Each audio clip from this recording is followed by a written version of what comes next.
Ahoj Adam, veľa sa Ahoj. teraz hovorí o digitalizácii a automatizácii účtovníctva. Aké sú tvoje skúsenosti, ako na to reagujú klienti a čo si o tom myslia?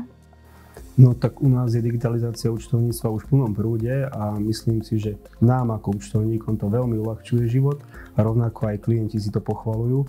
Rozdelil by som u nás klientov tak 50/50, tých 50% už plne digitalizuje, to znamená praxi, že nám posielajú faktúry mailom, či už zaheslované, alebo nám ukladajú všetky doklady na nejaké úložiská, ktoré sú chránené samozrejme.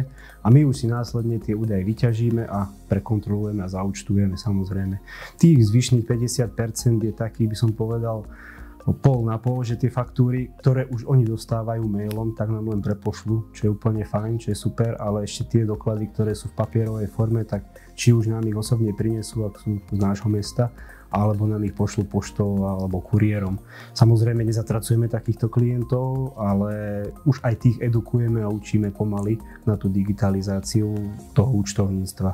Čo je asi taká najväčšia výhoda pre nich, tie doklady sú vždy dohľadateľné oveľa jednoduchšie, sú uchované na tých úložiskách, sú chránené, to znamená, či už pred požiarom, krádežou alebo nejakým zapatrošením v kancelárii. Takže tak, ako si my vieme dohľadať ich doklad, tak si vie ten klient z pohoda domova dohľadať ten svoj doklad, či je uhradený, alebo či už kvôli reklamácii a podobne. Určite je super to, že má prístup k tým informáciám a účtovným dokladom v podstate z akéhokoľvek miesta bude potrebovať. My teraz skúšame viacero aplikačných programov, ktoré by boli práve na to skenovanie tých vločkov, faktúr a nahrávanie dokladov, ktoré by boli aj pre klienta užívateľsky zaujímavé. To znamená, že nemusí mať skener, nemusí to skenovať, ale stačí, keď má bezplatnú aplikáciu v telefóne, od nás dostane prihlasovacie údaje a bezpečné úložisko, čo je teda naozaj veľmi kľúčové pri týchto dokumentoch.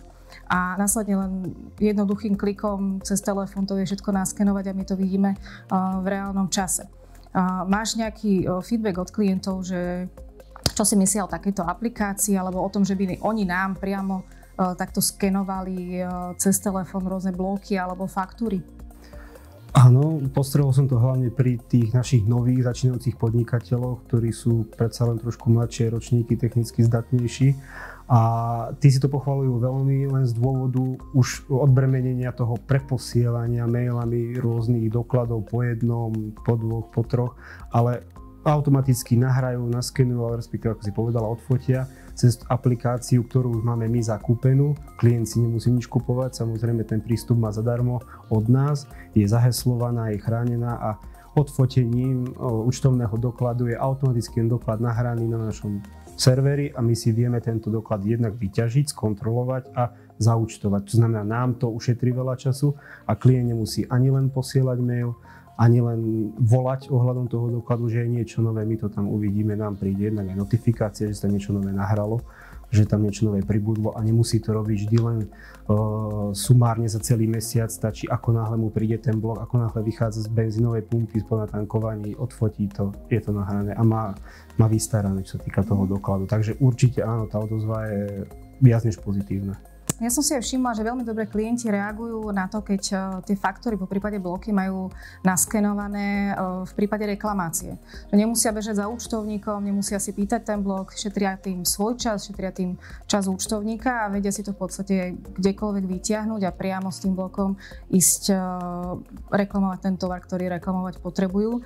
Takže ja si myslím, že nie len, že je to výhoda pre účtovníkov, aby to možno takto niektorí klienti nevnímali, že účtovník si uľahčí prácu, pretože áno, na jednej strane si uľahčí, ale uľahčí prácu aj prístup najmä klientovi a tým pádom vzniká aj väčší časový priestor na to, aby účtovník a klient spolu komunikovali a riešili naozaj to, čo riešiť potrebujú, to, čo ho zaujíma, a to znamená, nerieši sa potom iba raz ročne na konci daňového priznania, ako vychádzajú dane, ale naozaj je čas a priestor na to stretnúť sa, baviť sa, či už je to online, alebo je to osobne a pozrieť si to, ako to vychádza, aká je výsledovka, koľko sú predpokladané dane a kde je ten priestor v rámci toho podnikania, ale aj na ostatné podnikateľské poradenstvo, či už je to aj súvisiace s akým obchodným právom, po prípade s GDPR, že naozaj myslím si, že vieme komplexne obsiahnuť celú tú problematiku podnikania a pomôcť mu v rôznych sférach. A týmto pádom, tým, že sa odbúra tá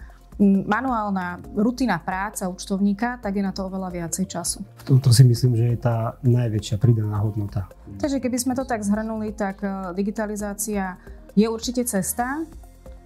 Ak by sme mohli odporučiť, tak určite áno, ale nie je to povinnosť, je to možnosť aktuálne. Takže pokiaľ je klient za digitalizáciu, pomôžeme mu s tým a sme na to úplne pripravení. Pokiaľ by chcel radšej ponechať tú papierovú formu, tak ju ponechať môže. Ale skôr prevyšujú teda výhody digitalizácie pred nejakými nevýhodami. Určite v súčasnosti áno. Dobre, ďakujem.